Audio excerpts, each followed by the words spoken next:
Hello, my sons. This is going to be a bit of a long one today, so might as well get the health tip out of the way. I actually got these wooden combs from Sprouts the other day. They were like $2, $3 a pop, depending on what size, and, wooden ones are better for your hair. They're a lot less harsh, especially with material, but also, like, Nordics and Vikings used to use them all the time. And, they had some of the most luscious hair in all of history, so keep that in mind. Obviously, I'd recommend anything natural over, plastic, but that's beside the point. Mario's 40th anniversary. I'm going to work backwards from this. So, it's going to be 40th, 35th, 30th, 25th, and that's as far as I actually go in terms of anniversaries. So let's get this out of the way. Mario's 40th anniversary. Bit of a downgrade from pretty much every other anniversary. And I've already read this magazine. I was going to do this beforehand, but I said, no, let me re-record it. And, anniversary is coming out. I'm sure something interesting is going to... No, nothing interesting came out. In fact, they talked about Yoshi for the 40th anniversary. They had a tennis title, and then you had Mario Galaxy 1+2, but that's not...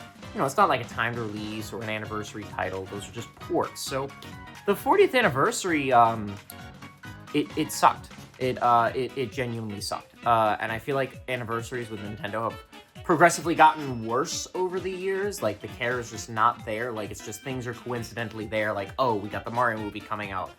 Oh, we're going to port Mario Galaxy 1 and 2 over. I feel like it's one of those things where it's like, it's just a coincidence that it's there. And I don't like, per se, how that is, but I can understand why. This magazine came out by Time, and, for all it's worth, there's a lot of, Mario art and stuff, but the contents, I'm going to be completely honest, it's vague. There's other characters from other games, because they mentioned Smash Brothers. They mention, they mention a lot of things that just don't really make sense in the Mario's mythos, right? Yeah, like Donkey Kong makes sense, but they don't actually even mention, they barely mention Mario Kart and barely mention Mario Party or any of the Mario spin-offs. They go into the brief history of Donkey Kong and Popeye, sure, but that's not, that's not anything that they're not gonna do. And that's my biggest problem, is that, they have all the artwork. I mean, like, this is from the 25th anniversary, but, like, this is just, I don't know, it's a nice light read. The magazine was a little too expensive for my taste, but I think overall, if you find this, like, just locally or something, give it a read. And I can't believe they actually mentioned Mario Run, which, like, if you guys want me to review that, let me know, because I am so curious. What you doing, bud? He's playing with the combs. Anyway. So yeah, I just don't care. Also, I had no idea that Miyamoto met with Tim Cook from Apple. So, that surprised me. I don't mind, I guess, just this magazine, because it shows a lot, and, it would give any boomer, a history of Mario, but it's like, they don't, they go into detail about a lot of things that may or may not be relevant.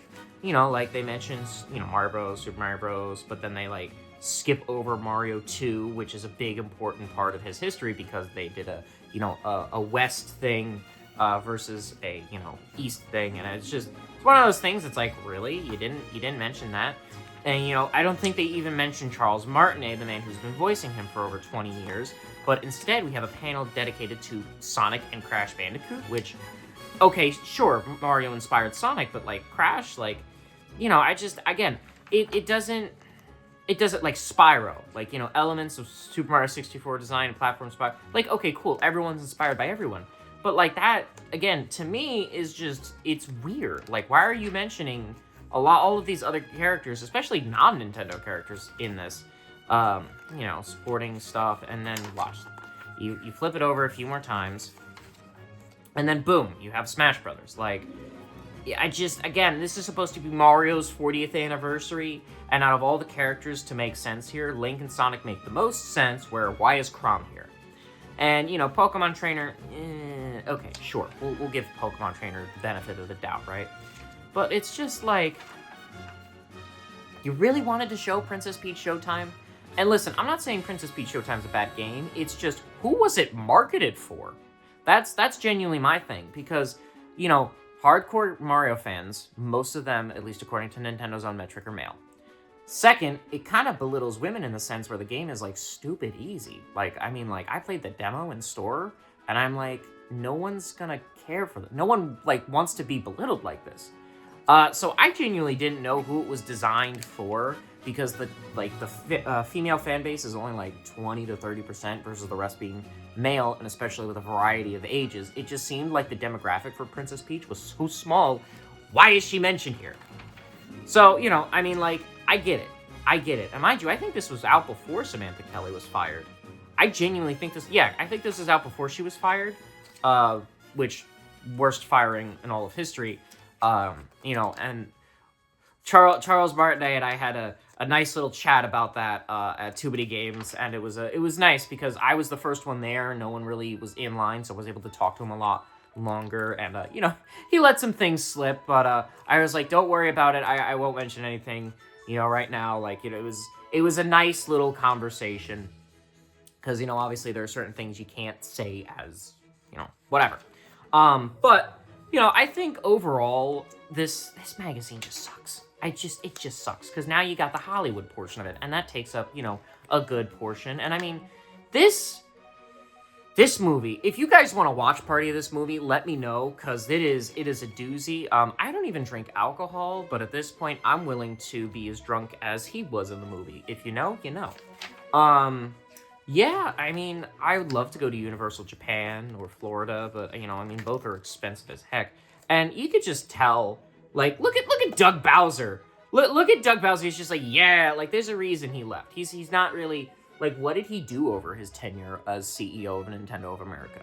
You got Miyamoto, he's happy as can be, and then this is the Universal rep. So, you know, I feel like this is just one of those things where it's like, the ones who have heart in it, are the older generations of Nintendo, because this just sucks. This just sucks, because, like, you know, because mind you, like, kids love Mario, but, like, let's be honest, like, you know, the people who grew up with Mario, that's where it really is, because kids nowadays are kind of used to the brain rot, and now this is where it gets really weird.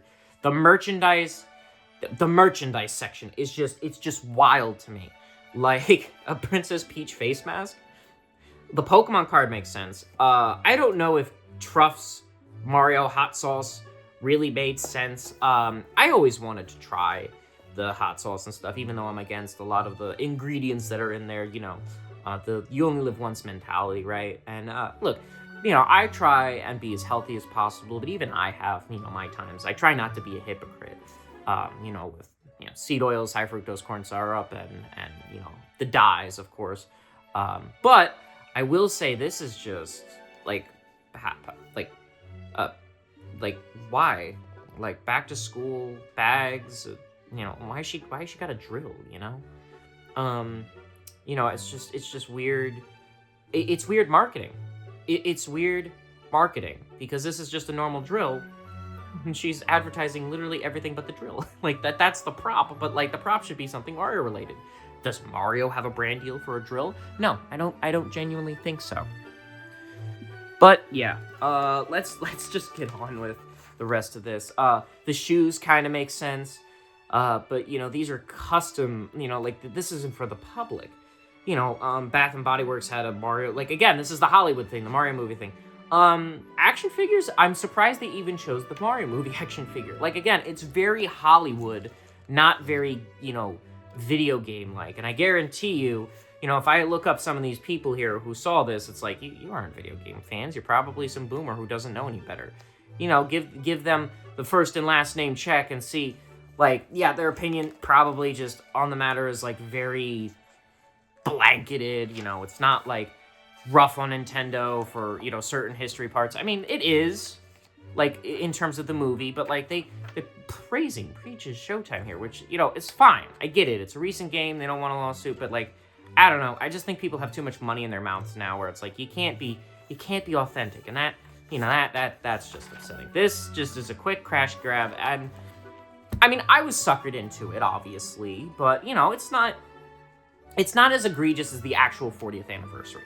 And I think this was a lot better than just being like, oh, here's Mario Galaxy 1+2, because the cover doesn't have anything other than new artwork for Mario and the Player 2 Luma. That's it. That's really it.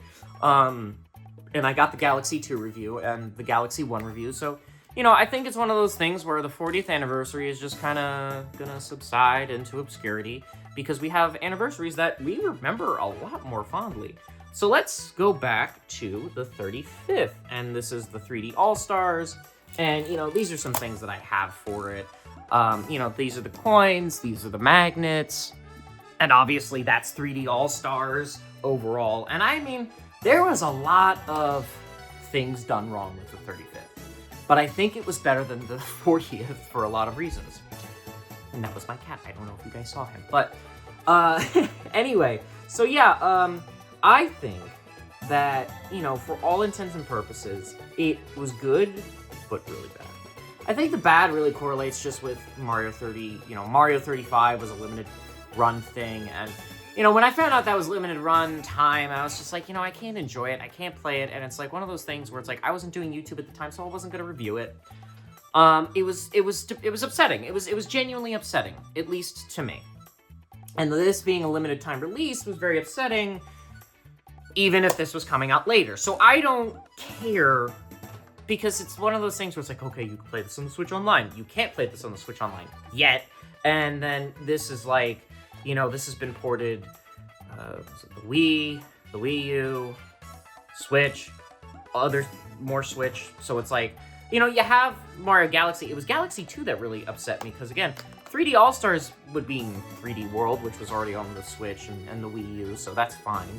3D Land, which is still only on the 3DS, and Super Mario Galaxy 60 or Super Mario 64 DS. So it's like, and Super Mario Galaxy 2. So it's like, why say 3D All Stars, right? Like, are these just the 3 core Mario games that you should be able to give anyone, and that's it? And it's you know, it's confusing. It's I don't know. I just didn't like it. But there was a plethora of merchandise for a lot of these anniversaries, of course. These are just for the 35th one, and I have a 25th anniversary, like one of those like mustache things, but I have those for another video, so please subscribe and stay tuned to that, because that one's going to be more of a, I'll say, an art piece to give you guys a bit of a hint.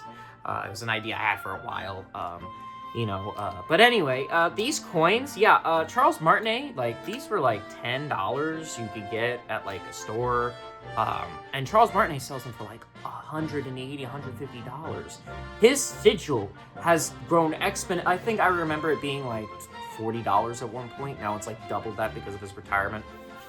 And like, look, I'm not against anyone getting the bread or anything like that. And, you know, obviously Nintendo has their fees because they're Nintendo. But overall, I mean, like, I love the man half to death, and I don't think he would even charge that much. I think it really is a Nintendo thing, just going off of personality alone. And, you know, the time I've talked to him, you know, like, I literally had a custom poster made for me, you know, with Samantha Kelly and him, since they're both retired. And I find it sad, you know, because he couldn't accept the extra posters that I had accidentally printed to give to other people, but Samantha Kelly was able to. And, you know, I told her, I was like, give them to, you know, sign it off for a kid if they, you know, pay for it or something. And you know, she was a sweetheart. And, you know, she said thank you in the Peach voice and stuff. And, like, you know, like, I got all fanboy and giddy, you know, like, because, I mean, come on, like, these are my, you know, childhood heroes. Or I guess, well, Mario is, and Peach was the, you know, the point in case. But yeah, I mean, these magnets, I don't know. You know, you got Mario 64, you got Sunshine, and, wow, Sunshine's really wrapped in there, huh? Maybe I should open these. My problem is I don't have enough room on my fridge, so, you know. And again, with this as well, I actually want to get this signed by Charles. You know, hopefully he comes back to too many games. But, you know, in terms of the 35th anniversary, it was a bit of a wash. But, I mean, you did have the Super Mario 3D World tie-in with that Nintendo Switch. And yeah, you actually had a decent amount of stuff here. Now, I had Charles sign. I hadn't signed the Switch, so I'm like, I'm very excited, but I also had him sign the doc. So I loved all of it, because, you know, it's Charles Martinet. Like, it is literally the voice of Mario. And, you know, I never got Stan Lee's autograph, sadly, on like a Spider-Man comic or something like that. So this is my thing, you know, and I got a decent amount of other autographs. You know, Charles Martinet is the one I got the most for. And I think that says a lot about him, both as a voice actor, but, you know, as other things. And yeah, I know he was like Dr. Hedo, or, you know, in Dragon Ball, and he was that dragon in, I think, Skyrim or something. But, like, you know, obviously he had an earlier acting career as well. I think he was a lawyer at one point. It's just, it's so amazing how life can turn around in different ways. And I think that was one of the things that, you know, hearing him speak instilled in me, where it's like, life can go in many different directions. But overall, the 35th anniversary was okay, in my opinion, right? It was okay. It was better than the 40th. And, you know, we at least got this game. I'd like to do this, like, complete this 100%, but with 4 people on the couch.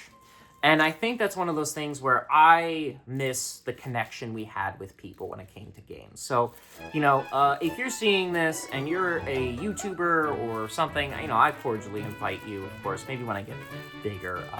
It's not a subscriber goal of mine, per se, but it's one of those things where it's like, I'm going to reach out to people just to try and feel that connection. Or one other idea I had was find random strangers to do this with. Like, I'm not kidding. That would actually be very interesting for a video. But I digress. Let's move on to the 30th anniversary with Mario Maker. And these had, like, you know, amiibos and stuff as well. Yeah, these guys. So I really, you know, loved Mario Maker.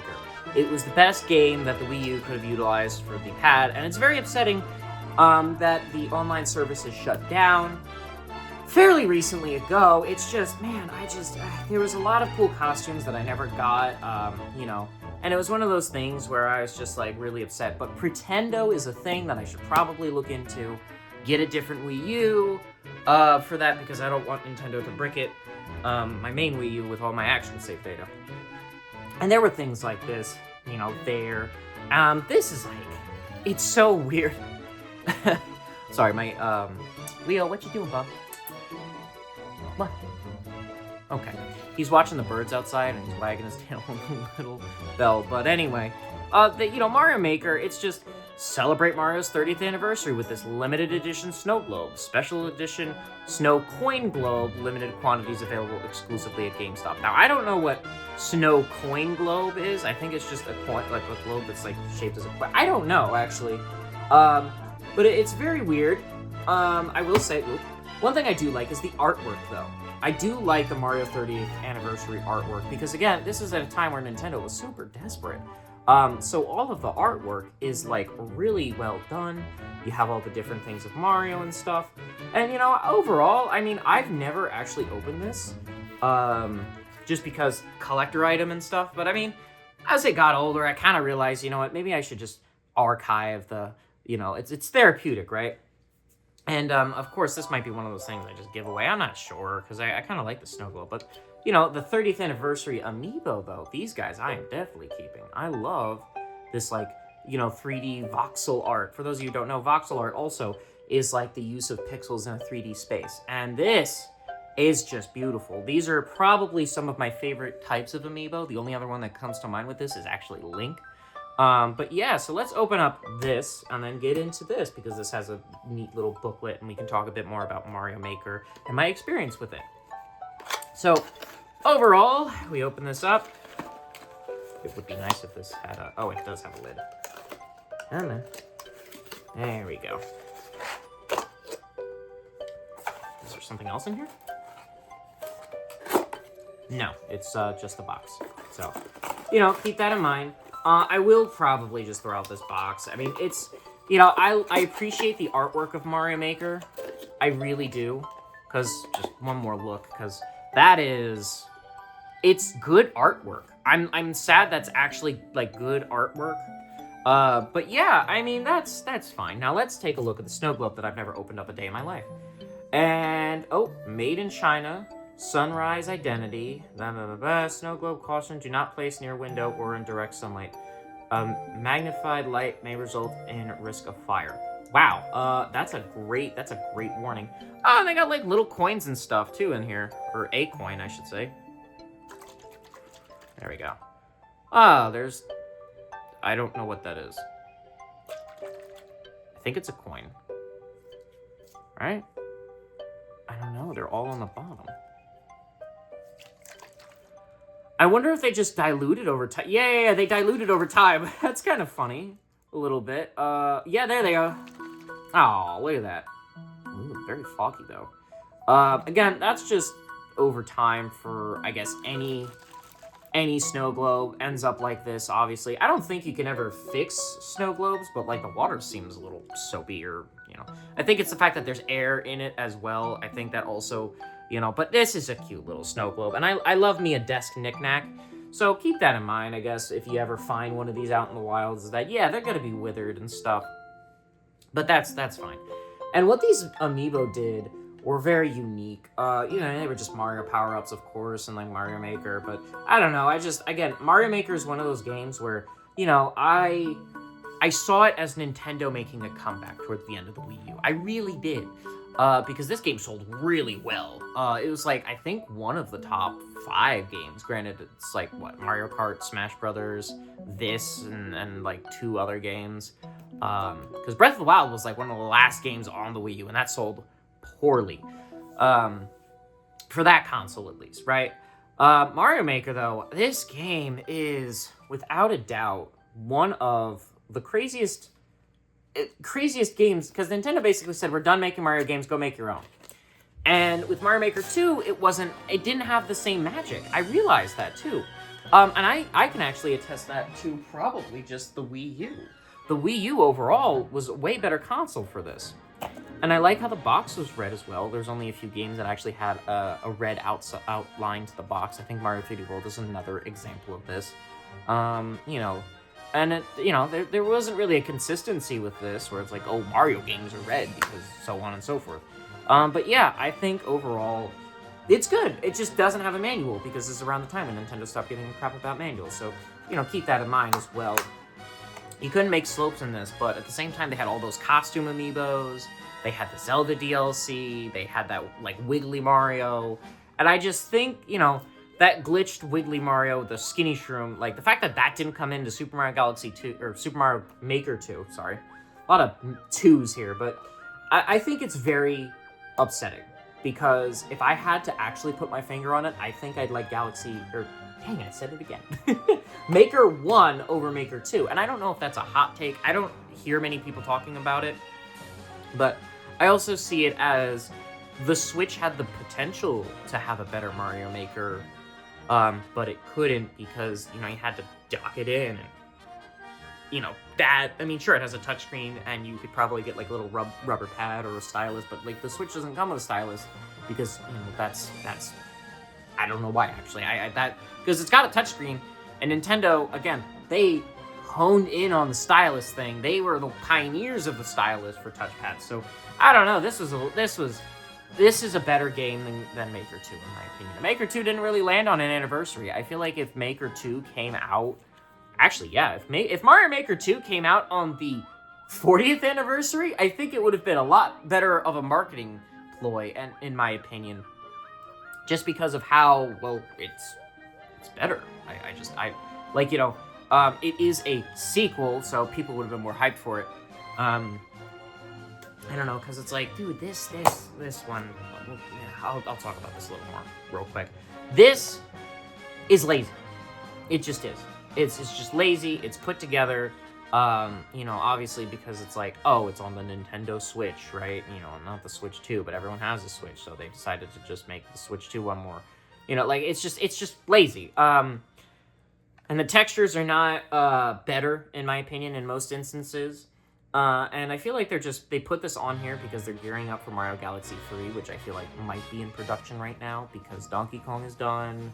and then you have, like, you know, everything else. But I don't know how they're going to do the voice of, you know, Mario, because the new guy, he is not good. He is not good, in my opinion. And look, you know, not to be, you know, a Charles fanboy here, but I've also, you know, been playing the games for over 20 years. There's millions of people who sound just like him, that, you know, could have done better. And you know what? It's funny because the UI for this is a lot better than, like, the UI for this is a lot better than this when it comes to CD selection and stuff like that. Because there's CD selection as well, for both of these games with award-winning tracks. You could play Galaxy 2 CD here, but overall, I like, why are we putting CDs on these? Which, you know, they're nice to have. I really shouldn't be complaining, but I really want the physical CDs. You know, I think physical media is a lot better, and I don't know, this is just yay. I also don't even have this in here, which is really weird. Oh, it's in my Switch, that's why. But yeah, I don't know, it's, I have no excuse for this one. Oh, no, this is in my Switch 1, this is in the Switch 2. Never mind, I figured it out. Anyway, but yeah, because I just did the Galaxy review, so, I was getting footage for all of that. But anyway, let's get back to Mario Maker. And these booklets are cute. You know, like, here's the composition, for Koji Kondo, you know, and it's a little booklet. It's nice. It's one that we got for the 40th anniversary, and I like the Mario Maker artwork, right? You know, there's that voxel art again. You know, and like this just, it gives you a bit of like some sketches and the basics, and I don't know, it's better than not having anything, because it's giving more to the player. And I feel like, you know, like with like the cat stylus thing, that was another thing that just didn't need to be, but it was nice. And you know, I just can't help but think that if this came out on a console that was way better, because I miss the Skinny Mario. The Wii U was a flop by all means. Terrible marketing, this, that, but the console itself wasn't bad. It was essentially just two Wiis duct taped together. Just like the Wii was two GameCubes duct taped together. You know, so it's one of those things where it's like, I feel like if it had more publicity, more time, because I mean, like, you had YouTubers talking about it, and Nintendo was being a little more open with YouTubers. I feel like if that was the case, you know, that might have been a little better, because, you know, you had YouTubers doing their own Mario Maker levels and stuff, and, you know, you had people reviewing the game and all that other, you know, happy stuff. But Nintendo now, since they're ahead, their YouTuber program is kind of not there anymore, and Nintendo would never hire me as a YouTuber for their program, just because, like, I have a video coming out eventually that Nintendo loves you, but the first one I did was Nintendo hates you, because they really make it easy to hate them, like, very easy. And, you know, I would be blunt with their marketing staff. I would be very blunt, because, you know what? You can't buy me out. You can't buy me out. And I think that's one thing Nintendo truly needs, is someone who's going to tell them what's good and what's not good. You know, I would obviously be a lot more professional in person, like, kind of like Reggie was. If you read Reggie's book, which I have, and the Ask Iwata book, it is a masterclass in how you do business, but also how you communicate with people who have different viewpoints. Now, that being said, those Nintendo lawyers, man, they have a whole room. I think it's called the Ganon's Castle or something in the Nintendo HQ. It's very nice, but, you know, I would love to go to the Nintendo Museum and just take a look at this, like, in person, physically see it, you know, because, man, they used to actually physically draw these, and, you know, the 25th anniversary, they also showed these, like, actually, like, the physical ones that you see in the museum, they actually showed these in interviews and stuff. And overall, I think Mario Maker was probably one of the better games to actually, like, put on the Wii U, just because, again, it had the touchpad. It was a hybrid console, but it was everything that the Switch was trying to be. Or sorry, it was, yeah, whatever the Switch became is what the Wii U was trying to be. Which is a bit unfortunate, because the Wii U had a lot more love and care put into it than the Switch, in terms of its UI, in terms of its, you know, home menu and stuff. And I feel like it's a shell of what Mario could be celebrated for, in my opinion, right? And that's neither here nor there, obviously. But to get a little sidetracked, I do have some other special things, because I don't know where to put them per se, because they are very, well, they're like scattered across anniversaries, we'll say. We have the 25th anniversary DSi XL, signed by Charles Martinet, and that was mine from childhood. We have the 3DS, which was the, I think, Black Friday exclusive, because they were really pushing 3DSs and stuff.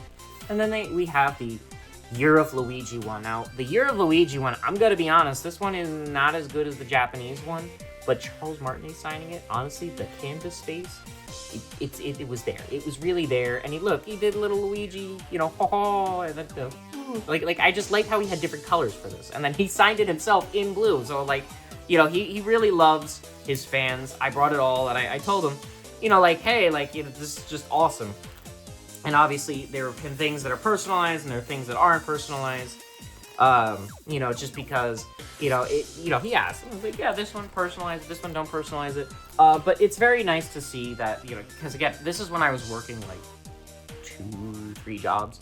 So I had the money for this at the time, and I'm really trying not to sell my collection, but it's one of those things where it's like, okay, I'll just make content out of it instead. Because eventually it'll be monetized, but, that's beside the point. Also, I forgot these were here for the Switch, the little wrist straps for Mario, and they're the releases or coins. It's cute.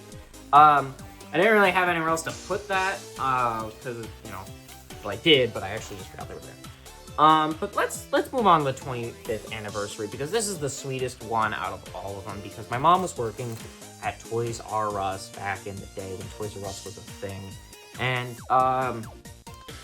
this is one of those things where it's a sweet story, and actually Boundary Break commented on one of my videos because of the Majora's Mask thing. Me and my mom, when I was younger, she tried integrating herself with the video game stuff, and, I wish she encouraged me to do YouTube at the time, because then, well, maybe I wouldn't have to have gone to college. But my aspirations were still to work for the games industry. I still want to, but I think I'm going to take a different direction with that if I ever do, and I think it would be more of the journalistic route, because God, IGN sucks. Why is IGN sucks so bad? I'm sorry, I got a gag video coming out with Sonic 4, and the biggest joke is going to be laughing at IGN the entire time. I'm not even kidding. It's just subversion of expectation, but the expectation is IGN sucks, and they're bought out. I mean, listen, what was that one game people are mad about because of, Avowed. They were mad about Avowed because they had, the woke ideology. And I was like, you know what? Whatever, right? You could talk about market, demographic, whatever. The gameplay sucks. It just sucks. I'm watching gameplay of this, and I'm like, why does an Xbox 360 Assassin's Creed beat this in a long run? I couldn't figure it out. It doesn't look terrible, but it doesn't look great, in terms of things. But that's a side note, of course, just because it's one of those things where it's I thought of a video where I actually critically analyze the woke games, but that would require me buying those games, and it's I have to figure out what falls under that category, and being a critical analyst solely based on the games alone, and if I found them fun. I think Suicide Squad was another one, because it's one of those things where people don't analyze the full thing, right? I mean, that one, the newest Assassin's Creed, the guy barely struggles to climb up trees, versus the old one where it's it's very fluid. And I feel it's one of those things where it's I've never played Assassin's Creed enough, but I've seen enough gameplay where I'm yeah, this is kind of weird. This is a bit of a downgrade. But speaking of upgrades, Mario's 25th anniversary. Now, back to the Toys R Us story. She worked at Toys R Us, and she ended up getting me this red Wii. And this is the one that I have personalized. I love this. I love this so much. And a good story with Nintendo. When I was younger, Hurricane Sandy hit New Jersey. Our basement flooded. What was in the basement? Everything. Literally everything. So Nintendo of America, I reached out and I was like, hey, look, man, I was 14, 13 at the time, however old I was. I didn't have enough money to replace this, let alone a collector's edition console that, well, now it's fine. But now it's looking back on it, they couldn't restore my save data, but they did re-download every single game on there. They didn't tell me to go to the Wii shop or anything like that. So I had to recomplete a lot of games, and that was tiring, but you know, um, it was one of those moments that Nintendo was like, don't worry about it, we got you. And I think that's one of those things I'm going to talk about in the, why Nintendo loves you video, because I think this is very important, because you can't have salt without sugar. You can't have ups without downs. You cannot have light without darkness. It is one of those things where balance must be kept. And I feel like, in my wisdom, it is one of those things where I have to pay my dues. I have to say thank you publicly, I guess. I mean, granted, I always profusely thanked them over the phone when I was younger. But this was also like the time where like colors were becoming a thing with the Wii as well. They had the blue one, the pink one, and so on.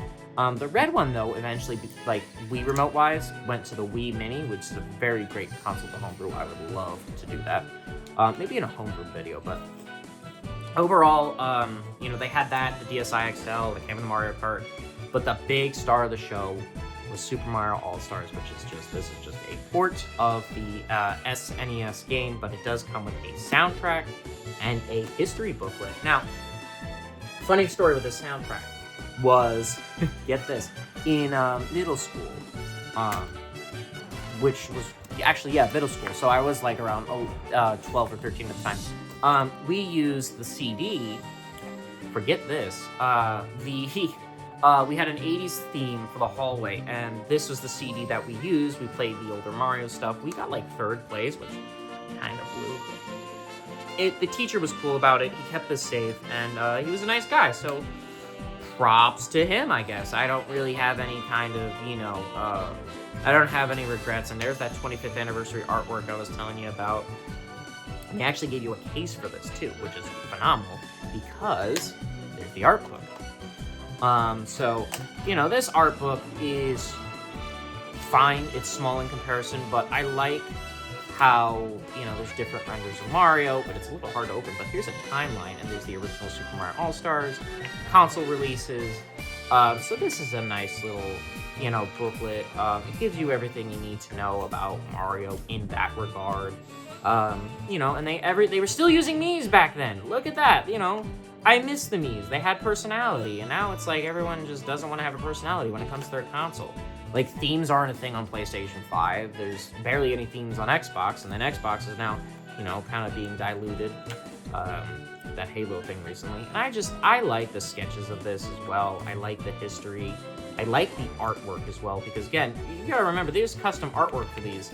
I'd like to get these scanned and archived and maybe make a website based on my archival stuff. And I think that's something I can try and figure out down the line, of course, because I have a lot of booklets and stuff, and I'd like to make an archive of all these Nintendo things, because, I feel like that, it's one of those things where, like, this is my archive, but it's there for you to see for free.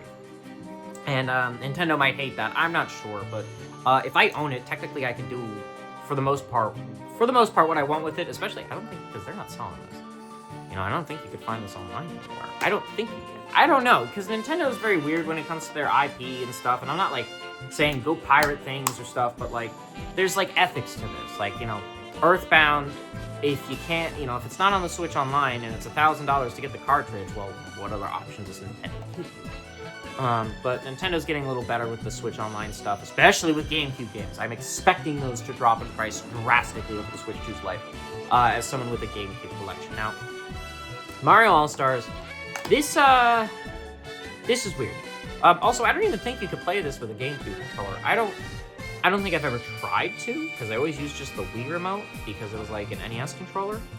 But that's something that I don't think, because again, controller stuff aside, there's like Breath of the Wild, for example, it can't use the Wii remote.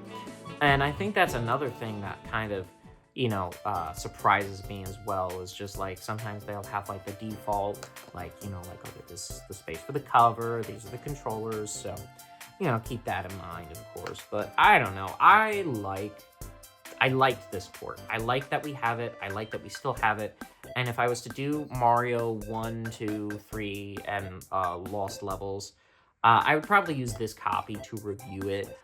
My problem is with Mario games, per se, when it comes to reviewing them, the NES ones, and even Sonic was the same thing with the Genesis collection. I couldn't write a script that was entertaining enough, and it would be more informative. And I realized that with my Sonic Origins review. I was talking more about the Origins thing itself than Sonic 1, 2, 3, and Knuckles and CD. And I had a long, lengthy review written too. It just didn't roll off the tongue. And I think that was the same way for Mario 1, 2, and 3. I could probably make like 5-minute episodes for each of them or something, or like a long 25 to 20-minute episode. But it didn't suit the comedic aspect that which I have on my channel, because it's hard to be funny, but I think I might give the informative stuff a try. I think I was a lot more informative when it came to Galaxy 2, which is funny because I did have jokes in there still. But with that in mind, let me put some of this stuff away as well. But yeah, when it comes to things like that, I don't know what. It's not that I don't know that what my audience doesn't like. I mean, basically, like, you know, if I could summarize my channel, like my main channel, because this is more just you hear me talk and stuff like that. I think I could summarize it as just it's just me. And I feel like, you know, I'm the brand where it's like, oh, people have to like me. And it's like, well, you know, I'm not here to be liked. I'd like a paycheck, but it's one of those things where this is like my last ditch effort to do something in the games industry, because it kind of just, AI is everywhere now. Even Plants vs. Zombies recently, people realizing the AI slop that it is. But yeah, overall, the 25th anniversary, one of the better ones. I will say the collector's edition consoles were a nice touch. But there was also the Game Boy Micro for the 20th anniversary, and I mean, I don't have that. Like, you could find one online for like $800. If you got $800 lying around and you're a collector, absolutely. But, you know, other than that, I think when it comes to, you know, the 25th anniversary, 30th, and 35th, I think those were the key ones here, but they got progressively worse over time.